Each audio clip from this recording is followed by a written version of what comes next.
한국교회 선교가 점점 위축되는 상황에 국내는 물론 해외에서도 비즈니스를 통해 복음을 전하는 비즈니스 선교가 주목받고 있습니다. 공산권 그리고 이슬람권 등 정치 문화적 특성 때문에 선교가 어려웠던 지역에도 전략적으로 접근할 수 있기 때문인데요. 네, 오늘 뉴스 더보기 시간에는 아세아 연합신학대학교 김한성 교수와 함께 성경적 경영과 비즈니스 미션을 주제로 이야기 나누겠습니다. 교수님 안녕하십니까? 예, 안녕하세요. 반갑습니다. 예, 반갑습니다. 자, 먼저 비즈니스 선교에 대한 설명이 좀 필요할 것 같은데요. BAM, 그러니까 비즈니스 as 미션에 대한 설명이 좀 필요할 것 같습니다. 예, 비즈니스 선교 하면은요, 간단하게 말해서 예. 비즈니스도 선교의 영역이고 또 선교의 도구다라고 말할 수 있겠습니다. 네. 우리 선교하면은 교회 개척 생각하고요, 의료 선교, 교육 선교 생각하지 않습니까? 예. 마찬가지로 비즈니스 영역도 이제 선교의 영역이고 그리고 선교의 도구로 사용돼야 된다라고 하는 것이죠. 예. 뭐 예를 들어서 말씀을 드리면 의료 선교사를 생각을 하면 의료 선교사가 병원에 가가지고 환자를 진찰하고 진료하고 그러지 않습니까? 네. 그리고 또 예수님의 이름으로 기도하고 또 진료하고 그러는데 그것이 바로 비즈니스 선교도 하는 것이고 그리고 일과 후에 개인의 시간을 보내기도 하지만 또 한편으로는 성경 공부를 인도하든지 교회에서 섬기고 그러잖아요. 예. 그러니까 비즈니스 선교사도 바로 그러한 일을 하게 되는 것이죠. 네. 네. 사실 기업이라고 하면 이윤 추구를 목표로 하기 때문에 비즈니스를 선교로 바라본다는 인식 자체가 사실 좀 낯설 수도 있는데 예. 성경적인 경영이 갖는 시대적인 의미가 있다면 그게 뭘까요? 우리 한국 교회가 그리고 우리 한국 사회가 이미 경험을 했었던 것입니다. 예. 우리 한국 사회가 산업화를 거쳐오고요. 그리고 도시화를 거쳐오면서 사실은 이 문제에 대해서 많이 갈등하고 고민하고 네. 또 씨름하기도 했던 그런 것인데요. 예. 20세기 후반부터 우리 전 세계가 사실 자본주의 사회를 경험하고 있다라고 얘기해도 사실은 과언이 아닐 것 같습니다. 네. 사회주의 국가 얘기는 하지만 중국, 베트남 이미 사유 재산을 인정하고 있고요. 예. 이 그 경쟁을 하고 있고요. 인도 역시도 과거의 그 힌두권 문화에서 많이 벗어나와서 이 경제가 많이 발전하고 있고요. 사유 재산에 대한 그 욕구도 꽤 많이 있습니다. 예. 이 절대적인 가치가 없는 이 세상에서 꽝 잡는 것이 매다라고 우리가 생각하기가 쉽고요. 네. 그러다 보면 목적이 수단을 정당화하기가 쉬운데요. 이 비즈니스 영역에서 이윤을 추구하다 보면 목적을 이루기 위해 가지고 수단을 타협하고 싶은 그런 유혹이 우리가 빠지기가 쉽지 않습니까? 네. 특별히 선교지에서는 자본주의 역사가 짧기 때문에 이러한 것이 더 필요합니다. 예. 그래서 특별히 성경적 가치관에 입각한 비즈니스, 직장 생활, 그리고 경제활동 이런 것들이 선교지의 기독교인들에게는 참 많이 취약한 점인데요. 네네. 네. 신앙과 생활이 이완화되어 있는 경우도 많고요. 그래서 이 일터에서의 삶을 보고 배울 수 있는 그런 모델이 필요합니다. 예. 따라서 비즈니스 선교사는 현지인들에게 월요일부터 금요일까지 어떻게 일터에서 살아갈지 기독교인으로서 그걸 보여주는 모델이 되고요. 네. 그리고 그러한 성육신적 선교사의 삶을 살게 되는 것이죠. 예, 알겠습니다. 앞서 저희가 언급을 해드렸는데 이 한국 교회 선교가 좀 위축되고 있다. 이런 상황에서 우리 교수님께서 굳이 비즈니스를 이 선교의 어떤 도구로 삼은 이유가 있다면 그 이유가 좀 궁금하거든요. 무엇보다도 선교 현장에 계신 분들이 네. 비즈니스 선교에 대한 이 체감 필요를 엄청 느끼고 있습니다. 아. 예, 선교 현장을 가게 되면 선교사님들이 비즈니스 선교에 대한 관심이 많고요. 그리고 또 비즈니스 선교를 정작 하고 있기도 합니다. 네. 사실 선교사님들에게는 선교적 교회보다 더 관심 있어 하는 것이 이 비즈니스 as mission이 아닐까 싶고요. 예, 저는 선교 현장을 연구하고요. 그리고 교육하는 그런 사람입니다. 그러다 보니까 이 선교 현장의 필요에 대해서 제가 둔감하지 않고 네. 민감해야 되고요. 네. 그러다 보니까 비즈니스 선교에 제가 주목을 하게 된 것이고요. 많은 선교사님들이 비즈니스 선교에 관심을 갖는 것이 흔히 두 가지입니다. 뭐 비자가 필요하다. 예. 아니면 부족한 재정을 좀 채워야 된다. 이런 그 체감 필요에서 시작을 하게 되고요. 또 그런 그 비즈니스 선교를 하시는 분들을 보는 우리 한국 교회는 아니 선교지에 파송을 했더니 왜 영혼을 살리는 일은 안 하고 저렇게 비즈니스에 돈 버는 일에 매달려 있는 거야. 예. 이런 그 오해도 사실 많이 있습니다. 네네. 그런데 이 비즈니스 선교와 관련해 가지고 우리가 주목해야 될 것이 한 4가지 정도가 있는데요. 네. 첫째, 그 성경적 가치들을 이 세상에서 누룩처럼 퍼지게 하는 것. 그것이 비즈니스 선교가 해야 될 것이고요. 네. 그리고 두 번째로 현지 기독교인들이 신앙과 생활이 일치가 되도록 제자 훈련하는 것. 네. 그것이 비즈니스 선교가 해야 되는 거고요. 세 번째로 선교지에 자립 가능하고 지속 가능한 신앙 공동체를 설립하는 것. 네. 그것이 비즈니스 선교가 또 추구하는 것이기도 하고요. 그리고 마지막으로 현지에 가난한 사람들 많지 않습니까? 네. 예, 일할 욕구는 많은데 일자리가 없는 사람들. 이런 사람들을 위해서 현지에 일자리를 창출하는 것. 이 4가지가 비즈니스 선교가 추구하는 것이죠. 네. 특별히 교수님께서 짚어주신 것처럼 해외 선교의 대안으로서 비즈니스 미션이 주목을 받고 있다는 얘기가 많습니다. 그 이유가 어디에 있다고 보시나요? 비즈니스 as 미션 내지는 비즈니스 선교 이거는 사실 최근의 용어이죠. 그런데 이거의 역사는 많이 거슬러 올라갑니다. 네. 성경에서 사도 바울이 바로 이 비즈니스 미션을 처음 하셨던 분이고요. 네.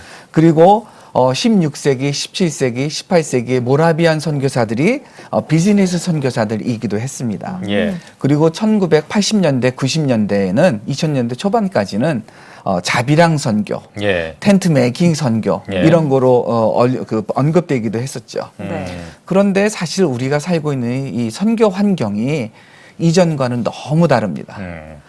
흔히 선교 현장에 계신 분들은 그리고 우리 한국에 계신 분들은 아니 중국에서 선교사님들이 비자발적 철수를 하고 있으니까 인도에서 베트남에서 이런 나라 저런 나라에서 예. 비자발적 철수를 하고 있으니까 이 선교 환경이 많이 안 좋아지고 있어.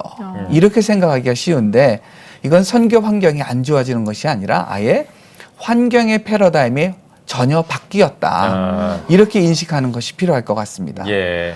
우리나라 세대를 이야기할 때 6.25 전쟁 세대 그리고 전후 세대로 나누어서 이야기를 하잖아요. 네. 그래서 6.25 전쟁을 겪으셨던 분들은 이 사람들은 전쟁을 겪지 못해가지고 몰라. 이런 얘기들을 하시잖아요. 마찬가지로 아세아, 아프리카, 남미가 이 서구 식민주의의 경험에서 벗어나왔습니다. 예전에는 그 경험을 겪었던 세대라고 한다면 네. 지금은 그러한 경험으로부터 멀리 자유로워졌고요. 그러다 보니까 정치적 자아가 많이 확립이 되었습니다. 그리고 서구의 영향력도 감소가 되었고요. 그리고 경제 성장이 엄청 많이 되었습니다. 예. 예. 그리고 또 이 종교를 정치적인 눈으로 보는 것도 있습니다. 중국 같은 경우에는 우리 기독교가 정치에 위협이 된다. 그리고 인도 같은 경우에는 이 종교별 인구가 투표에 영향을 끼쳐요.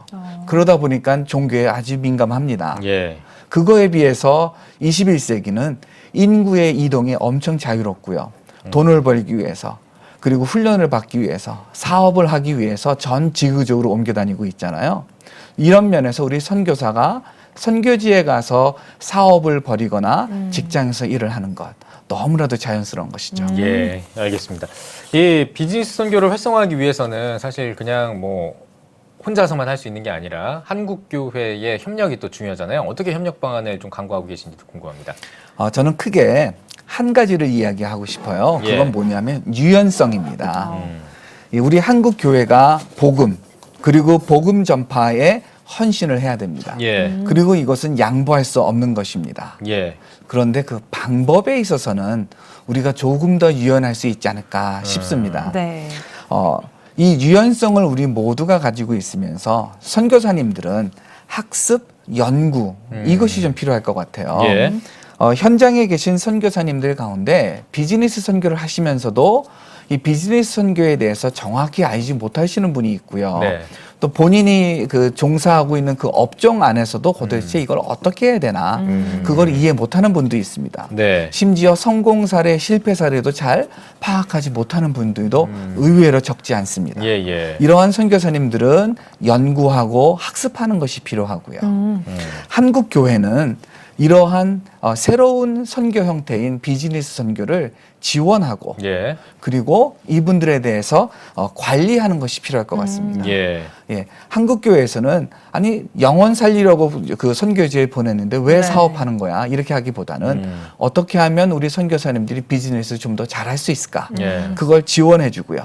그리고 또 한편으로는 비즈니스가 잘 돼가지고 이윤이 남았어요. 이거를 어떻게 해야 될까요?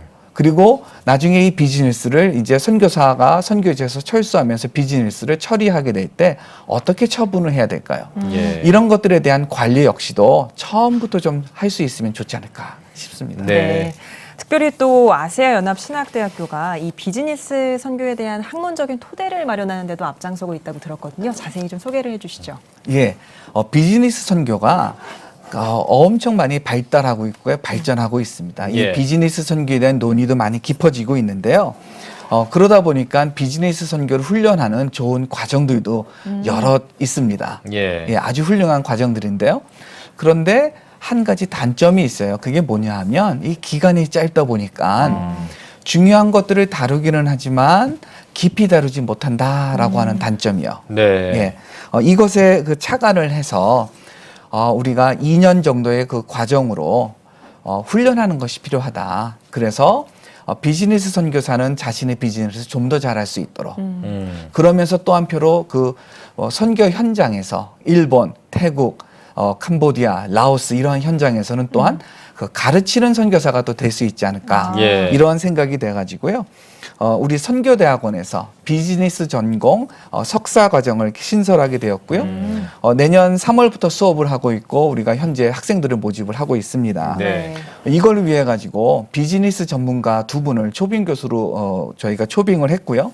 이분들은 모두 경영학자이세요. 네. 예, 그래서 그리고 또 그 실제 현장에 대한 경험도 많으시고요. 그래서 복음주의 선교학에 바탕을 두고 현장에서 필요한 것들을 배울 수 있는 그런 교과 과정들을 마련을 했고요. 네. 그리고 또 현재 우리 기독 실업인들의 그 적극적인 협조를 받고 있습니다. 그래서 이분들의 응원도 받고 있고요. 네. 또 이분들이 그 재정을 내어놓고 있어가지고 장학금도 아주 넉넉합니다. 그래서 예. 선교사들의 경우에는 한 학기에 전체 그 등록금 중에서 50만 원 정도만 납부를 하면 2년 동안 공부할 수 있는 그런 기회가 만들어졌습니다. 네. 예, 알겠습니다. 자, 뭐 비즈니스 선교를 위해서 앞으로 하실 일 많을 것 같은데 앞으로 계획이라든지 비전도 들어보고 싶거든요. 예, 저는 학교에 있는 사람이에요. 예. 그러다 보니까 연구와 교육 그것이 그 저의 할 일이 되지 않을까 싶습니다. 예. 제가 개인적으로 연구와 관련해서 하고 싶은 것은 네. 이 비즈니스 선교 사례들을 더 많이 발굴하고 그리고 이거를 글로 작성해가지고 발표하는 것.